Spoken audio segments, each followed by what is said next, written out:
નમસ્કાર વિદ્યાર્થી મિત્રો, ધોરણ 12 નામાના મૂળ તત્વો. લાસ્ટ લેક્ચરમાં મિત્રો આપણે સ્વાધ્યાયનો દાખલા નંબર 18મો અને તમે હોમવર્કમાં ઉદાહરણ નંબર 29મો કર્યું હશે, જેમાં એક હવાલો ટિપિકલ હતો મૂડી અંગેનો. રેડી? કુલ મૂડીના 20% મૂડી, અને જે કુલ મૂડી થાય એ મૂડી છે એ નફા નુકસાનના નવા પ્રમાણમાં જૂના ભાગીદારો રાખવા માંગતા હતા. હવે મૂડી અંગેના જ હવાલાનો એક દાખલો બીજો કરીએ. સ્વાધ્યાયનો દાખલા નંબર 19મો, જે તમારા ચોપડીના પેજ નંબર 214 પર આપેલો છે. બધા રકમ સામે રાખજો, કેલ્ક્યુલેટર બાજુમાં રાખજો. રેડી? રકમ વાંચું છું. ટપ્પુ અને સોનુ 1:2 ના પ્રમાણમાં નફો નુકસાન વહેંચતા એક પેઢીના ભાગીદારો છે. જૂના બે ભાગીદારો ટપ્પુ અને સોનુ. જૂનો ભાગ આપ્યો છે 1:2, અહીં લખશું જૂનો ભાગ 1:2. તારીખ 31/3/16 ના રોજ તેમની પેઢીનું પાકું સરવૈયું નીચે મુજબ છે. આપણને પાકું સરવૈયું આપેલું છે. ખરી? ત્યાર પછી એની નીચે કીધું છે કે ઉપરની તારીખે તેઓએ ગોલીને, જો નવો ભાગીદાર ગોલી, નવા ભાગીદાર તરીકે પ્રવેશ આપ્યો. પ્રવેશની શરતો નીચે મુજબ હતી. આપણને અમુક હવાલાઓ આપ્યા છે. એની નીચે છે એવું કીધું છે, જરૂરી ખાતા તૈયાર કરી પ્રવેશ બાદનું પાકું સરવૈયું તૈયાર કરો અને ત્રણેય ભાગીદારોનું નફા નુકસાનનું નવું પ્રમાણ નક્કી કરો. રેડી? નવું પ્રમાણ નક્કી કરવાનું છે. હવે સૌપ્રથમ છે એ ખાતા ડ્રો કરશું. કયા ખાતાની જરૂર પડશે? તો કે પુનઃ મૂલ્યાંકન ખાતું, ત્યાર પછી ભાગીદારોના મૂડી ખાતા, રોકડ કે બેંક ખાતું અને નવું પાકું સરવૈયું. આ 4 ખાતાની જરૂર પડશે. 4 ખાતા આપણે ડ્રો કર્યા. હવે જોઈએ, સૌપ્રથમ છે એ પહેલો જ હવાલો આપેલો છે, પાઘડીનું મૂલ્યાંકન 74,000 કરવામાં આવ્યું. પણ આની પહેલા છે એ પાઘડીની નવા ભાગીદારે કેટલી લાવી એ કિંમત નક્કી કરતા પહેલા આપણે જે નવા ભાગીદારનો ભાગ નક્કી કરવો પડે, એનો ભાગ તો આમાં આપેલો નથી. પણ જો 8મો હવાલો પહેલા કરશું, 8મો અને ત્યાર પછી 7મો હવાલો. 8મા હવાલામાં એમ કીધું છે, ટપ્પુ તેના નફાનો 1/3 ભાગ, જ્યારે સોનુ તેના નફાના ભાગમાંથી 1/6 ભાગ ગોલીને આપશે. સૌપ્રથમ અંડરલાઈન કરો, ટપ્પુ તેના નફાના એની નીચે અંડરલાઈન કરો. જો આપણે કીધું હતું કે જ્યારે નફાનો એવો શબ્દ આપેલો હોય ત્યારે ત્યાગ મેળવવા માટે તો કે એના જૂના પ્રમાણ સાથે શું કરવાનું? ગુણાકાર. અને ભાગમાંથી એવું કીધું હોય તો એ પ્રોપર ત્યાગ હોય. જો ત્યારે છે એ સોનુ તેના નફાના ભાગમાંથી પ્રોપર ત્યાગ આપ્યો છે, પણ ટપ્પુ નામનો ભાગીદાર છે એનો ત્યાગ આપણે મેળવવો પડશે. તો ત્યાગ મેળવી લઈએ. ત્યાગ બરાબર એનું સૂત્ર છે જૂનો ભાગ એને ગુણ્યા ત્યાગનો ભાગ. ટપ્પુ જૂનો ભાગ એટલે 1/3 એને ગુણ્યા કેટલો ત્યાગ કરે છે એવું કીધું છે તો કે 1/3. અહીં લખશું 1/3 બરાબર 1/9. રેડી? જ્યારે સોનુ તેના ભાગમાંથી એનો પ્રોપર ત્યાગ આપેલો છે 1/6. તો અહીંયા સોનુ 1/6. જોજો બેયના છેદ અલગ અલગ છે. અહીંયા 9, અહીંયા 6. તો સૌથી મોટી રકમ એટલે 9, તો કે 6 ના પાડામાં ન આવે. આગળ વધીએ 18. જો આમાં 18 આવશે, આમાં 18 આવશે. તો અહીંયા મેળવી લે. કેટલા વડે 6 ને ગુણો તો 18 આવશે? તો કે 3 વડે. તો કે 3/3. આને કેટલા વડે ગુણવા પડશે? તો કે 2/2. એટલે આવશે 2/18 અને અહીંયા આવશે 3/18. આપણો ત્યાગ થઈ ગયો. રેડી? આના ઉપરથી નવા ભાગીદારનો ભાગ મળી જશે. અને લખશું ભાગ બરાબર ટપ્પુનો ત્યાગ પ્લસ સોનુનો ત્યાગ. કેટલો? તો કે 2 + 3/18 બરાબર 5/18. આનો ભાગ મળી ગયો 5/18. હવે આના ઉપરથી પાઘડીની રકમ, જો પહેલો હવાલો જ કીધું છે, પહેલા હવાલામાં એવું કીધું છે પાઘડીનું મૂલ્યાંકન 54,000 કરવામાં આવ્યું, પણ જો સાતમા હવાલામાં એમ કીધું ગોલું તેના ભાગની પાઘડીની રકમ રોકડમાં લાવશે. જો આપણે કન્ફ્યુઝ કરવા માટે હવાલાને આડાઅવડા કરી નાખ્યા છે. રેડી? આપણે છે સૌપ્રથમ હવાલા છે એ બધા જોઈ લેવાના. રેડી? તો પહેલા હવાલાની સાથે સાતમો હવાલો ધ્યાનમાં લેવાશે. પાઘડીનું મૂલ્યાંકન 54. સાતમામાં એવું કીધું કે નવો ભાગીદાર તેના ભાગની પાઘડીની રકમ રોકડમાં લાવશે. તો એના ભાગની પાઘડી આપણે મેળવી લઈ. અહીંયા લખશું પાઘડી. કેટલું મૂલ્યાંકન થયું તો કે 54,000. તો કે 54,000 એને ગુણ્યા 5/18. ચોલો ગુણાકાર ભાગાકાર કરીએ તો કે 54,000 એને ગુણ્યા 5/18 એટલે આવશે 15,000.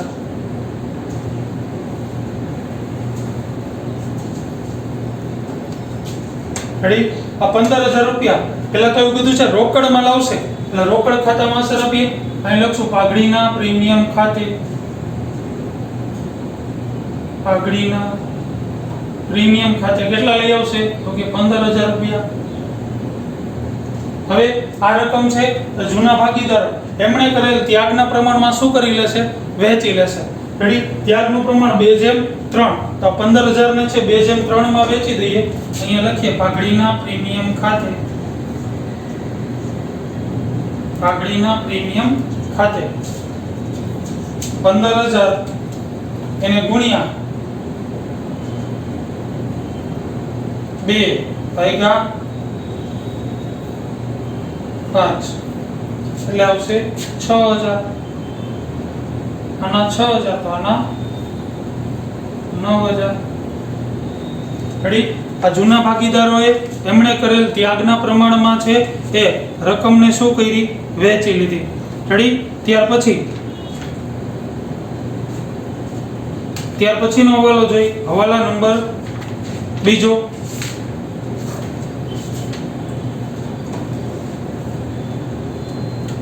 દેવાદારો પર કાલ ખાતાનામાં 10,000 રાખવી. જોવું જોઈએ. દેવાદારો આપેલા છે 80,000. જૂના પાકા સરવૈયામાં દેવાદારો પહેલા તો અહીં લખશું દેવાદારો 15 ની સાઈડ આપ્યા છે 80,000 માઈનસ કાલ ખાત અનામત કેટલી રાખવાનું કીધું છે હવાલામાં તો કે 10,000. કે 10,000 બાદ કરીએ એમાંથી એટલે વધશે 70,000. રેડી? પણ જો 10,000 થયા પણ જૂના પાકા સરવૈયામાં જો ગાલ ખાત અનામત તરીકે આપ્યા છે કેટલા તો કે 16,000 રૂપિયા આપ્યા છે. જો કેટલા આપ્યા છે? 16,000. તો પહેલા તો શું કરશું તો કે 10,000 એમાંથી બાદ કરી નાખી તોય કેટલા વધશે તો કે 6,000 રૂપિયા વધશે. જો 6,000 રૂપિયા વધ્યા લાભ થયો. ફરીથી 10,000 રૂપિયા ગાલ ખાત અનામત રાખવાનું કીધું છે પણ આપણી પાસે એને પહોંચી વળવા માટે ઓલરેડી છે આપણી પાસે રકમ કેટલી છે તો કે 16,000 રૂપિયા છે. 10,000 એમાંથી બાદ કરી નાખી વધ્યા કેટલા 6,000. 6,000 રૂપિયા આપણને લાભ થશે. અહીં લખશું કાલ ખાત અનામત ખાતે કેટલો લાભ થયો તો કે 6,000 રૂપિયા. રેડી? ત્યાર પછીનો હવાલો જોઈ. યંત્રોની ચોપડે કિંમત તેની બજાર કિંમત કરતા 25% વધુ છે. ચોપડે કિંમત એનો મતલબ એવો થયો ચોપડે કિંમત એટલે જે જૂના પાકા સરવૈયામાં જે કિંમતો છે ને એ ચોપડે કિંમત છે. એવું કીધું છે કે એની ચોપડે કિંમત યંત્રોની જે ચોપડે કિંમત છે એ બજાર કિંમત કરતા 25% વધુ છે. એનો મતલબ એવો કે જો બજારમાં 100 રૂપિયા બોલાતા હોય યંત્રના તો આપણે ચોપડે કેટલા દર્શાવ્યા છે 125 રૂપિયા વધુ દર્શાવ્યા છે. આપણે ઘટાડવા પડશે તો આપણે ત્રિરાશિ મૂકી શકીએ અહીંયા કે ચોપડે કિંમત અને બજાર કિંમત. જો કીધું છે યંત્રોની ચોપડે કિંમત તેની બજાર કિંમત કરતા 25% વધુ છે. ચોપડે કિંમતમાં 25 વધુ છે એટલે અહીંયા કેટલા દર્શાવ્યા છે આને ધારેલી બજારમાં જો 100 હોય તો અહીંયા કેટલા હોય 125 હોય. ક્લિયર? બજારમાં 100 રૂપિયા યંત્રોની કિંમત હોય તો આપણે કેટલા દર્શાવ્યા છે 125 વધુ દર્શાવ્યા છે. હવે જો યંત્રોની કિંમત કેટલી આપી છે 1 લાખ રૂપિયા. અહીંયા ત્રિરાશિ મૂકી શકાય કે ચોપડે કિંમત 1 લાખ હોય ત્યારે કેટલા. રેડી? અહીંયા દર્શાવીએ 1 લાખ એને ગુણ્યા 100 છેદમાં 125 રૂપિયા. તો ગુણાકાર ભાગાકાર કરીએ 1 લાખ એને ગુણ્યા 100 ભાગ્યા 125 એટલે 80,000 રૂપિયા દર્શાવાય છે. તો કે બજારમાં એની કિંમત કેટલી બોલે છે? 80,000. રેડી? જે યંત્રો આપણે ચોપડામાં 1 લાખ રૂપિયાના દર્શાવ્યા છે એની બજારમાં વેલ્યુ કેટલી છે? તો કે 80,000 રૂપિયા. સૌપ્રથમ તો અહીંયા છે યંત્રોની સાચી કિંમત લખી નાખી. યંત્રો 80,000. રેડી? હવે 1 લાખ હતા, યંત્રો 80,000 થઈ ગયા, 20,000 નો ઘટાડો થયો. અહીંયા ઘટાડા તરીકે અહીંયા લખીએ યંત્રો ખાતે કેટલો ઘટાડો થયો? તો કે 20,000 રૂપિયાનો. 1 લાખ હતા અને 80,000 થઈ ગયા. ત્યાર પછીનો હવાલો જોઈએ. સ્ટોકની કિંમત 10% ઘટાડવી. પ્રોપર કઈ જ દીધું છે 10% ઘટાડવાની. તો સ્ટોક આપ્યા છે 40,000, 10% ઘટાડી દઈએ 4,000. ઘટાડો કીધું છે એટલે અહીંયા આવશે, અહીં લખશું સ્ટોક ખાતે 4,000 રૂપિયા. રેડી? અહીંયા એની નવી કિંમત લખી નાખી. સ્ટોક 40,000 માંથી 4,000 બાદ કરો એટલે આવશે 36,000. રેડી? ત્યાર પછીનો હવાલો. ગોલી નવી પેઢીની ચોખ્ખી મિલકતની 50% જેટલી રકમ મૂડી તરીકે લાવશે. જો નવો ભાગીદાર પેઢીની ચોખ્ખી મિલકતની 50% જેટલી રકમ, 50%. હવે ચોખ્ખી મિલકત કેવી રીતના મળશે? આ ખાતું આપણે બંધ કરી દેશું, એને અહીંયા લઈ આવશું. બધી હવાલાની બધી અસરો આપી દેશું, આ ખાતું બંધ કરશું, એને અહીંયા લઈ આવશું. પછી તો કે આ બેયનો સરવાળો કરશું. રેડી? આ બેયનો સરવાળો કરશું, એમાંથી આ બાજુની રકમ બાદ કરશું અને પછી જે રકમ વધશે ને, તફાવતની રકમ અહીંયા જે વધે ને એને આપણે ચોખ્ખી મિલકત કહેવાય. ક્લિયર? કુલ આવક એમાંથી ખર્ચાઓ બાદ, એટલે કે ભાગીદારની આવકો એમાંથી એની જાવકો બાદ કરો એટલે એ જે વધે એને ચોખ્ખી મિલકત કહેવાય. રેડી? આ ચોખ્ખી મિલકતના કેટલા ટકા લઈ આવશે? તો કે 50%. એનો મતલબ એવો થયો કે કુલ મૂડીમાંથી આ એકલો 50% લઈ આવે, તો આ બે કેટલા ટકા લઈ આવે? 50%. તો આ બેનો સરવાળો કરો, જે રકમ આવે એટલી રકમ કોણ લઈ આવશે? આ એકલો ભાગીદાર લઈ આવશે. આ હવાલો છેલ્લે થશે. હવે 7મો અને 8મો હવાલાની આપણે અસરો આપી દીધી છે. હવે જોઈએ જૂના પાકા સર્વેમાં જે ખાતાઓ છે એમાં બાકી આગળ લાવ્યા તરીકે આપી દઈએ. જેની વેચણી થઈ શકમ હોય એને વેચી દઈએ અને બાકીની બાકીઓ વચ્ચે મૂડી દેવા બાજુ હોય તો મૂડી દેવા, મિલકત લેણા હોય તો મિલકત લેણા બાજુ. મૂડી ખાતા આપેલા છે 2 લાખ ને 3 લાખ. તો મૂડી ખાતામાં લખી નાખી બાકી આગળ લાવ્યા 2 લાખ અને 3 લાખ.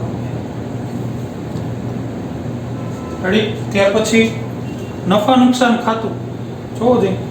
નફા નુકસાન ખાતું આપેલું છે. હવે નફા નુકસાન ખાતું એટલે શું? તો કે આ ગયા વર્ષનો શું છે? નફો. રેડી? જો મૂડી દેવા બાજુ હોય તો નફો હોય, મિલકત લેણા બાજુ હોય તો ખોટ હોય. બરાબર? ગયા વર્ષનો નફો હજી સુધી વહેંચેલો નથી તો એને વહેંચવો પડશે. રેડી? કઈ બાજુ આપ્યો છે? તો કે મૂડી દેવા બાજુ આપ્યો છે એટલે એની જમા અસર થઈ તો જમા બાજુ એની વહેંચણી થશે. અહીંયા લખશું નફા નુકસાન ખાતે કેટલા આપ્યા છે જોવો જોઈએ. 48,000 આપ્યા છે, એને 1/2 ના પ્રમાણમાં વેચીએ તો કે 48,000 એને ગુણ્યા 1/3 એટલે આવશે 16,000. તો આના ભાગે 16,000, 1 ભાગે 16,000 તો 2 ભાગે કેટલા આવશે? તો કે 32,000. રેડી? 1/2, 1 ભાગના 16,000, 2 ભાગના 32,000. ત્યાર પછી લેણદારો 50,000 જેનો કોઈ હવાલો નથી એમ નામ લખી નાખી લેણદારો 50,000. ત્યાર પછી આપેલું છે ઘાલ ખાતા નામા જેની આપણે છે ઉપયોગ કરી લીધો. અહીંયા 6,000 આપ્યા અને અહીંથી 10,000 બાદ કર્યા. રેડી? ત્યાર પછી પાઘડી. જો જૂની પાઘડી આપી છે, જૂના પ્રમાણમાં ને જૂના ભાગીદારો વચ્ચે વેચવી પડે. અહીંયા જે મૂડી દેવા બાજુ આપ્યું છે એની વેચણી કરવાની હોય તો અહીંયા આવે. મિલકત લેણા બાજુ હોય ને વેચણી કરવાની હોય ઉધાર બાજુ તો અહીંયા પહેલા લખશું પાઘડી ખાતે. જે જૂના ભાગીદારો વચ્ચે અને જૂના પ્રમાણમાં આપેલા છે 54,000. 54,000 ને 1/2 માં વેચીએ તો કે 54,000 એને ગુણ્યા 1/3 એટલે આવશે 18,000. 1 ભાગના 18,000 તો 2 ભાગના 36,000. રેડી? ત્યાર પછી આપેલું છે જમીન મકાન, જેનો કાંઈ હવાલો નથી, 3 લાખ રૂપિયા એમના. અહીંયા લખશું જમીન મકાન 3 લાખ. રેડી? ત્યાર પછી યંત્રો જેનો હવાલો હતો, સ્ટોક જેનો હવાલો હતો, દેવાદારો એનો હવાલો હતો અને રોકડ આપેલી છે 40,000. તો અહીંયા લખશું બાકી આગળ લાવ્યા 40,000. રેડી? બધી જ અસરો આપી દીધી. એક હવાલો બાકી છે. નવો ભાગીદાર તેના ભાગની છે એ મૂડીની રકમ કુલ ચોખ્ખી મિલકતના કેટલા ટકા લઈ આવશે? 50% જેટલી રકમ મૂડી તરીકે લઈ આવશે. આ હવાલો આપણે છે એ છેલ્લે કરવાનો રહેશે, એટલે કે ખાતા બંધ થઈ ગયા બાદ. રેડી? હવે જો પુનઃ મૂલ્યાંકન ખાતું બંધ કરીએ. આ બાજુ 24,000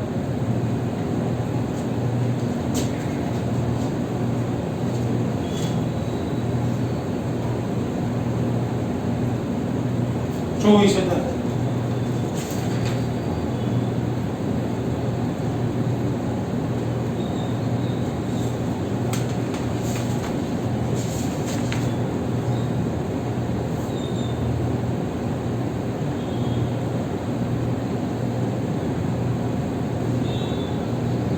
યંત્રો જમીન મકાન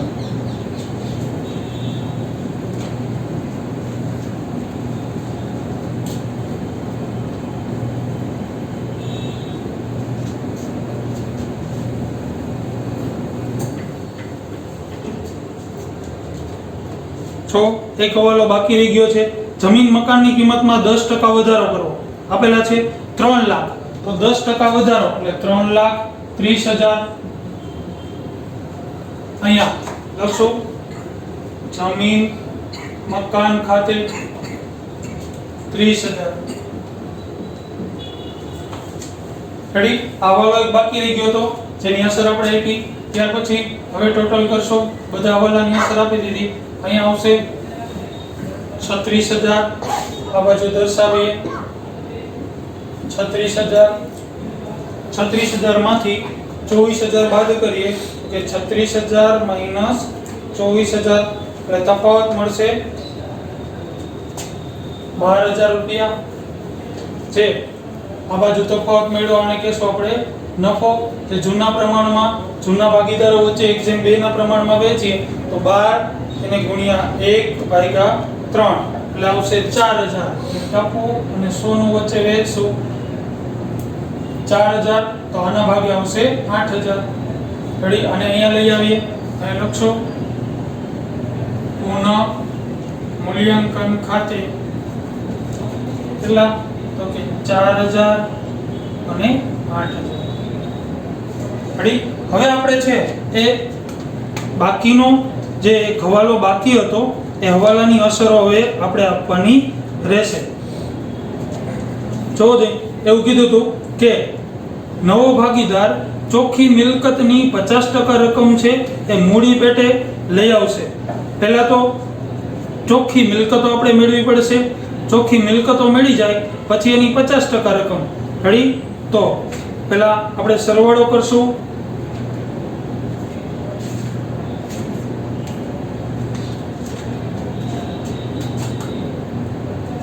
બાજુનો સરવાળો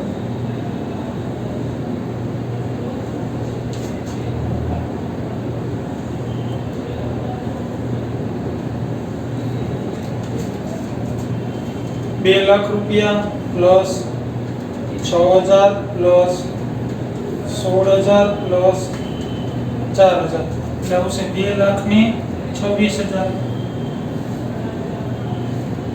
આ બાજુ દર્શાવીએ 2,26,000. એમાંથી બાદ કરીએ 18,000 એટલે આવશે 2,08,000. અને આપણે કહેશું બાકી આગળ લઈ ગયા. એવી રીતના બાજુનો સરવાળો કરીએ 3 લાખ પ્લસ 9,000 પ્લસ 32,000 પ્લસ 8,000 3,49,000 આ બાજુ દર્શાવીએ 3,49,000 એમાંથી બાદ કરીએ 36,000 એટલે મળશે 3,13,000 રેડી હવે જો ચોખ્ખી મિલકત એટલે શું તો કે આ બાજુનો સરવાળો એમાંથી અહીંયા હોય એ બાદ કરવાનો એટલે આપણને જે મળે એ શું કહેવાય ચોખ્ખી મિલકત કહેવાય રેડી આ ચોખ્ખી મિલકત હવે એના કેટલા ટકા તો કે કુલ ચોખ્ખી મિલકત એના 50% તો કે જોજો આ બેનો સરવાળો કરી 50% હોય ને આ એકલું લઈ આવે કેટલા ટકા 50% તો અહીં આપણે ગણતરી સ્વરૂપે લખી શકીએ મૂડી ટપુ પ્લસ સોનું રેડી એની મળી 2,08,000 પ્લસ 3,13,000 રેડી 3,13,000 2,08,000 એનો સરવાળો કરીએ એટલે 5,21,000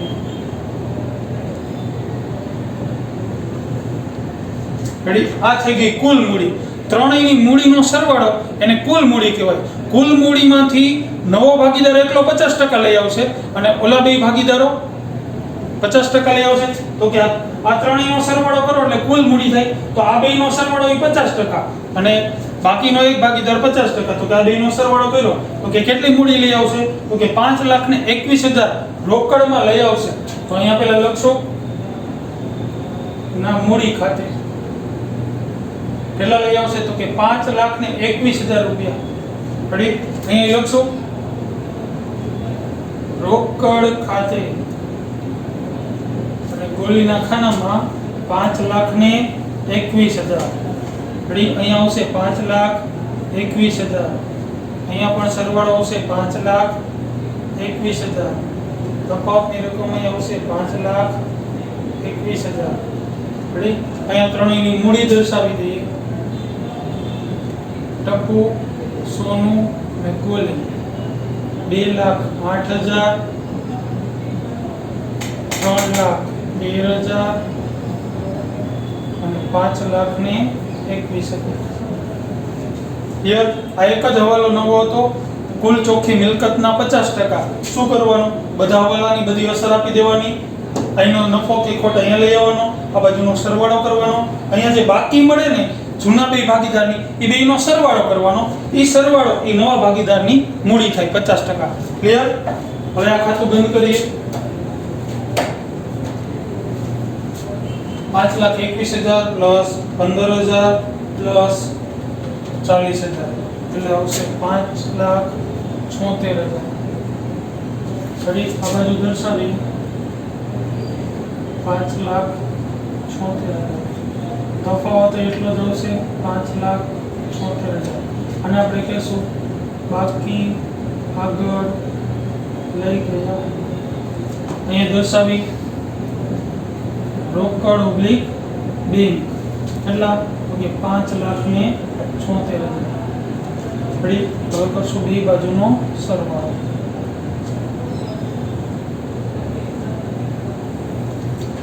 મિલકત ગણ્યા બાજુનો 5,76,000 પ્લસ 36,000 પ્લસ 70,000 પ્લસ 80,000 પ્લસ 3,30,000 એટલે મળશે 10,92,000 આ બાજુ પણ એટલા જ આવવા જોઈએ કન્ફર્મ કરી લઈએ 2,08,000 પ્લસ 3,13,000 પ્લસ 5,21,000 પ્લસ 50,000 એટલે મળશે 10,92,000 છેલ્લે બંને બાજુનો સરવાળો કેવો મળવો જોઈએ સરખો જો સરખો મળે તો આપણો દાખલો સાચો ક્લિયર શું કરવાનું છે એક જ હવાલો નવો છે નવો ભાગીદાર કુલ પેઢીની ચોખ્ખી મિલકતના 50% શું કરવાનું બધા હવાલાની અસર આપી દેવાની છે બાકીઓની અસર આપી દેવાની છે વેચણી થઈ શકે એમ એ બધું વેચી દેવાનું છે આ ખાતું બંધ કરીને અહીંયા લઈ આવવાનું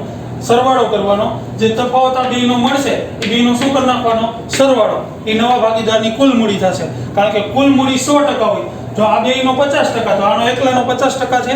ઘડી અસર આપી દીધી, અહીંયા દર્શાવી દો, અહીંયા દર્શાવી દો, એટલે છેલ્લે બંને બાજુનો સરવાળો સરખો મળી જાય. ક્લિયર? હવે તમે લાસ્ટમાં છે એ 29મું ઉદાહરણ કરેલું હશે, ત્યાર પછી આ ખાતા ડ્રો કરવાના છે વ્યવસ્થિત, આ લખાઈ જાય પછી આ ગણતરી લખી લેવાની છે. એ ગણતરી લખાઈ જાય પછી તમારે હોમવર્કમાં છે એ ઉદાહરણ નંબર 30મું, ઉદાહરણ નંબર 30 જે તમારા પેજ નંબર 200 પર આપેલું છે, જે તમારે જાતે કરવાનું છે. ક્લિયર? આ દાખલો લખાઈ જાય પછી ઉદાહરણ નંબર 30મું પેજ નંબર 200 ઉપર આપેલું છે, એ તમારે જાતે કરવાનું રહેશે. ઓકે મિત્રો, થેન્ક યુ.